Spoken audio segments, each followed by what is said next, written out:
Okay, so hello guys. Gandang araw.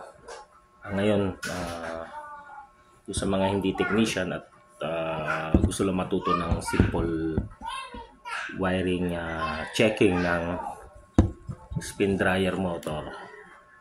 So kung meron kayong tester, iset lang yung tester sa ohms. And then kailangan lang i-check ang lahat ng wire. So ngayon, kunin natin ang resistance ng wires base sa mga kulay niya. Okay? So una natin is blue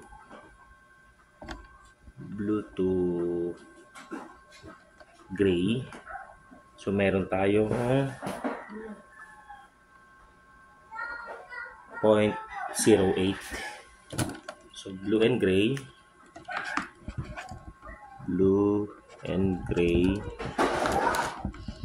0.08.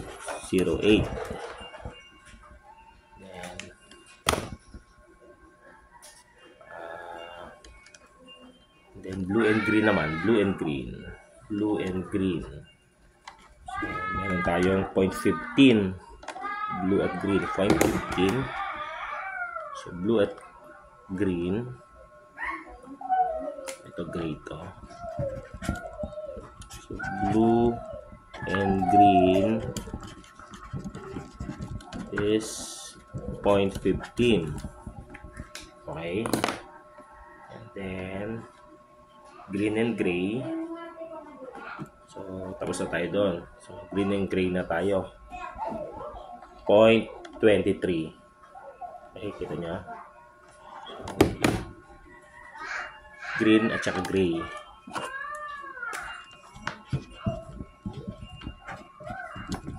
Gray is 0.23. Okay. So, ngayon, malabo yung pen calc natin eh. Susulat. Wala tayong malino na pen calc. So, base sa reading natin kanina ulit. So, ni-reading natin ang blue and green. Ang nakuha natin is 0.15. Okay? Blue and green. And then, blue and gray, nakuha natin is 0.08. Okay? So, paano ba malalaman kung alin ang common dito? So, sa tatlong kinuhanan nating resistance, medyo malabo lang yung aking pentel pen. So, blue and gray, 0.08. Blue and green, 0.15. And then, green and gray, 0.23. So, ano ba pinakamataas ang reading dyan? So, ito, yung pangatlong chinek natin, yung green and gray, 0.23. So, meaning, kung anong nawawala dyan sa dalawang kulay na yan, so, di ba blue nawawala? So, automatic yon. Yung pinakamataas na reading, kung anong dalawang kulay na pinag-test mo, and then kung ano nawawala, siya magsaserve as common. So, ngayon, madadiagnose natin na kulay blue ang common. So, para hindi kayo malito, ibuhol. So, nakuha na natin common. And then, dito sa dalawang nasa taas. So, blue, di ba? Common. So, blue and gray, 0.08. Blue and green, 0.15. So, yung may pinaka mataas na reading sa dalawa, siya yung magsaserve as starting. Okay? So, dahil blue ang common, and then ito yung naging reading, blue and green, 0.8, blue and green, 0.8, blue and gray, 0.15. So, ito ang magsaserve as starting. Yung sabi ko nga is yung mataas sa dalawang ito. So, dahil ang blue ang common, so blue is common. And then, dahil blue and green, so common. Tapos, ito yung sumunod na mataas. So, green ang starting. So, anong nawawala? Running. So, ang running, automatic ay yung may 0.08. Yung pinakamababa. So, running. So, ngayon, doon tayo sa connections.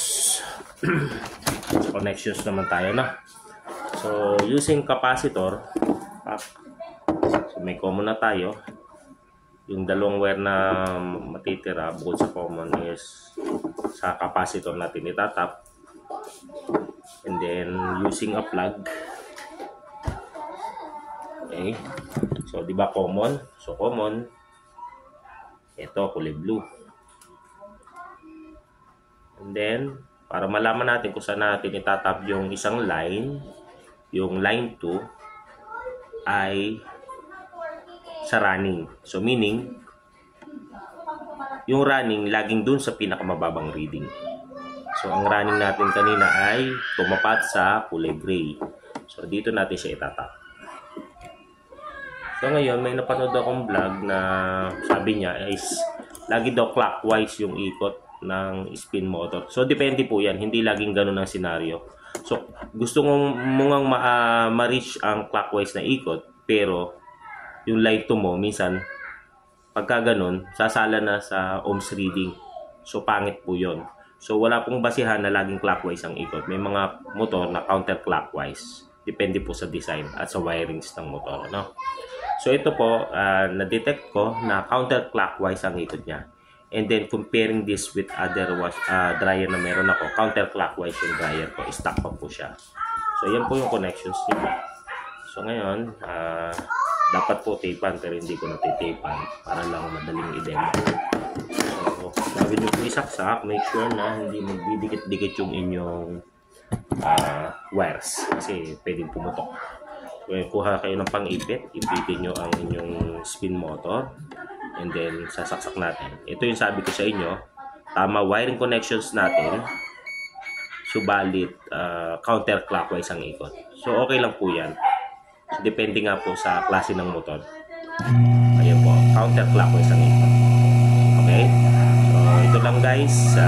Ganito ang way ng pag-check kung alin start, running, and common ng motor ng dryer ng washing machine.